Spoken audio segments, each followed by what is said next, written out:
السلام عليكم ورحمة الله وبركاته وإذن سلامي دمانتين أبو ميل والبو عالم كجوكتان وولالكينا أمين حسن إذن له كسودو هذا يوتيوب شانل كيغا هدادك عصب تهيني وحانكا عوسانايا إنا سبسكرايب سارتيت آذان كهل مامين جنبالالك إنا تاوتيت سيدو كالي maanta waxaan jeclaystay su'aal lii weydiiyay inaan ka jawaabo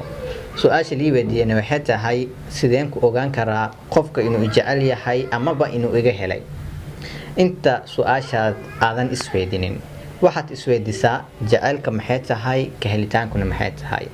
waayo haddaad kala ogaatid jacaylku wuxuu yahay iyo ka helitaanku wuxuu yahay waxaa kuu fududaanayso inaad ogaatid qofka inuu ku jecel yahay ama ba inuu ka helay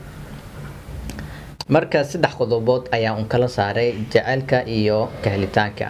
waxaan rajeynayaa inaad fahamtid marka aad fahamtidna ay ku fududaa doonto inaad ogaatid qofka inuu ku jecel yahay ama ba inuu ka helay qodobka koowaad waxaad ku ogaa kartaa qofka inuu ku jecel yahay ama inuu ka helay qofka ku jecel mar walba wuxuu jecel yahay inuu waqti kula qaato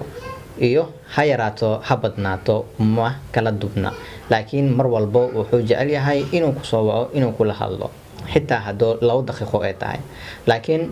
qofka ka helay ma ahan qof mar walba ku soo waca laakiin markuu ku soo waco wuxuu jecel yahay asiga inuu waqti dheer kula qaato waayo uu ku xiiseenayo laakiin midka ku jecel san hor u sheegay waa qof mar walba waqti kula qaata jecel ma u kala dubna haduu badan yahay ama ba u yar yahay qodobka labaad waxay tahay qodobka labaad qofka inuu ku jecel yahay ama ba inuu ka helay qofka ku jecel wuxuu ku qaadanayaa saacadiga tahay marnaba kuma dhahayo isbedel laakiin wuxuu asiga diyaar u noqonayaa inuu asiga isbedelo waayo qofka aad jeceshahay sidiisa uu jeclaanaysa laakiin qofka ka helay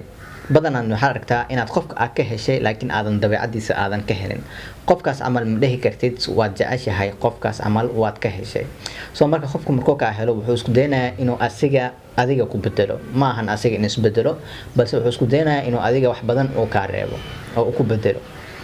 qodobka labaad waa qodobka saddexaad qofka inuu ku jecel yahay ama inuu ka helay waxaad ku ogaa kartaa qofka ku jecel sida uwaxa oo kala waay uwaxa qofka hadoo ka helo geedka ayuu ka soo jartaa asiga ayaa qaata uwaxa markuu geedka ku soo jaro maxaa dhacdo yani muddo yar kadib wuu isbedelayaa markuu isbedelo wuu iska tuurayaa waa sidoo kale qofka markuu ka helay yani wuxuu rabaa marka oo asiga aad u ahaatid u go'did markuu muddo yar kadib wuu ka xiisa dhacayaa markuu arko yani oo idan jabcadiina isqaado waay wuu ka xiisa dhacayaa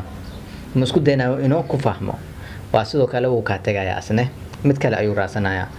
laakiin qofku markuu wax jeclaado bi ayuu ku shubaa wuxuu ilaaliyaa si fiican ayuu u fiiriyaa waa sidoo kale qofku markuu qof jeclaado uu ixtiraama yani si walba oo noqoto wuxuu isku daynayaa inuu qofkaas ilaashado oo marnaba uusan ka tagin wax walba ay u qaadato marka halahaas ayaan ku soo koobayaa waxaan filayaa inaad saddexdan qodob marka aad kala saartid inaad kala saari karto qofku inuu ku jecel yahay ama ba inuu ka helay marka inta aan muuqaal kale aan wada kulmeeno waxa idinka tagayaa sida iyo nabadgelyo